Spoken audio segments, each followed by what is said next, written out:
kind of unified economic region. Bhutan, Nepal, the Seven Sisters of India. Nature has put them into one basket. You can't escape that. And we're excited about it. Enormous possibility of hydropower, clean power in Nepal, Bhutan. It's there. It's waiting to be explored, waiting to be utilized. So clean energy is right there.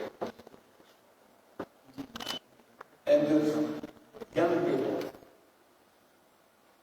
half the population of the age of 55 is it's enormous potential. Young people, public with enthusiasm, public with ideas. Get things done. And Bangladesh is very interesting country. Have you ever heard of a bank which lends not to rich people? That's your motto. They don't lend money to rich people. No bank in the world will say that. But Bangladesh does. They created a very funny bank. Lends only to the poor. Only. Not only they lend money only to the poor, they lend money to poor women. And it doesn't end yet. It lends money to illiterate poor women. Where women keep repeating to themselves, repeating to the bank officer, I'm afraid to touch her. I don't want to touch her. She's scared. Because she cannot count. Nobody ever allowed her to touch her. Bank says, no, you touch her. This is your money. We give it to you to start business. And have you ever heard bank lending money $5? $10? This bank does. So Bangladesh does all kinds of funny things. And those funny things become big, become global, become more powerful. It spreads from Bangladesh to everywhere, including in Europe, including in the United States, including all over Latin America, all over Africa, all over Asia. It's very fascinating. These women, illiterate women, change the world. They change your life in the process. They change the minds of many, many, many academicians, researchers, policymakers. They show you what they can do. Amazing. Have you ever heard a bank lend less than $1,000 for a housing loan? This bank does. Lends money under $1,000 for housing loan with a house, but they don't have a house.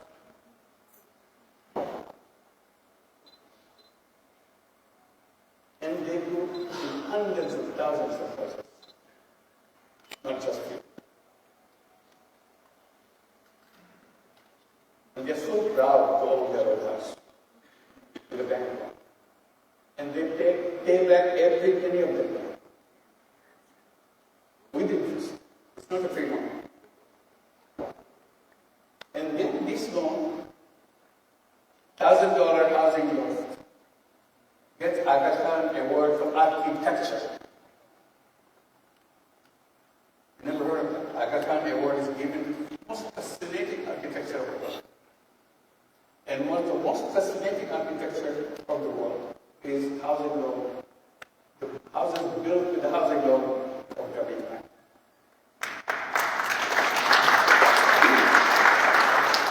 So I'm saying that they do interesting things. That's what they are all about. It's not just a business. It's a business with a purpose. To new things happen in the lives of the people. That's what Bangladesh is doing. Have you ever heard $5 health insurance program? $5 health insurance program for the whole year, providing you health service in a sustainable way, not in a selective way. That program covers this cost and provide all health services to the entire family, not just one person. That's what the healthcare program created in Bangladesh. Have you ever heard a country which never had any industry at all? Only outsiders created something. Because the Bangladeshis themselves never had it. Bangladeshis were supposed to be clerks, officers, and so on. Never did this. Out of nowhere, they created garment industry. And in the process, they became the second largest garment industry in the whole world. So that's what the government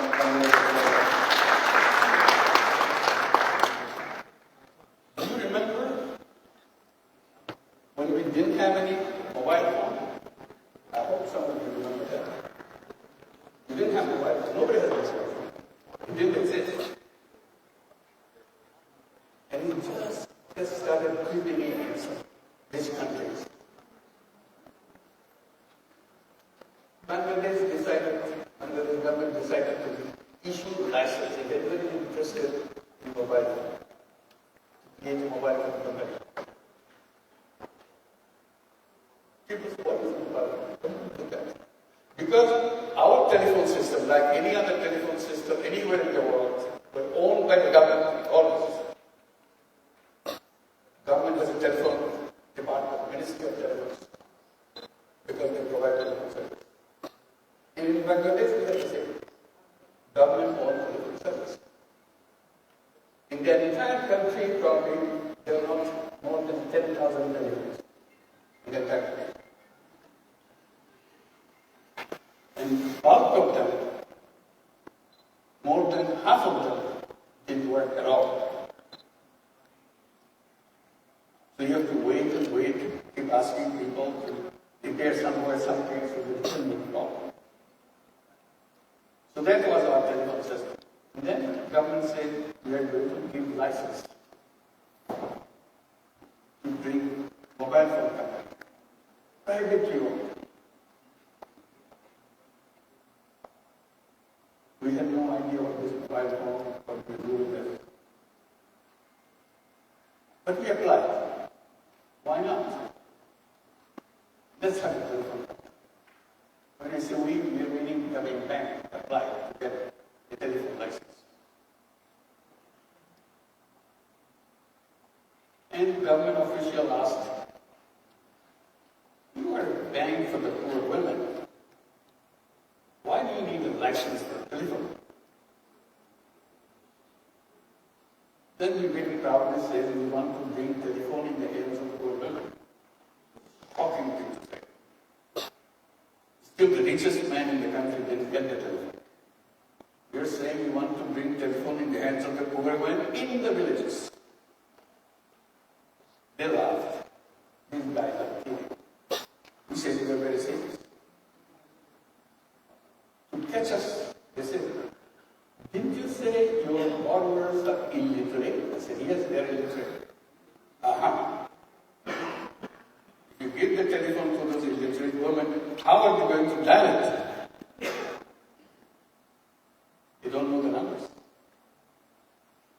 So we put the eyes of these government officials, answered them by saying, yes, these women are illiterate. But they are not stupid. They are very smart. If we can convince them, pushing these numbers, they can earn money. They will learn it very quickly. After all, there are only 10 numbers in the whole world.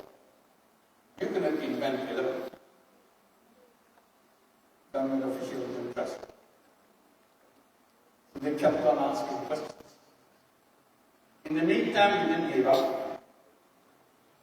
We start talking to companies around the world who can help us to set up a telephone company, because we have no idea how to do that. Every company we approached, in Europe, USA, Asia, they say, you don't look like the kind of people who can run a telephone. We didn't give up. Finally, it works. We found someone who loves Roman banking in Norway. He happens to be the chairman of a telephone company in Norway. I told him, he said, okay, we have a telephone company, we'll partner with you. If nobody else does it,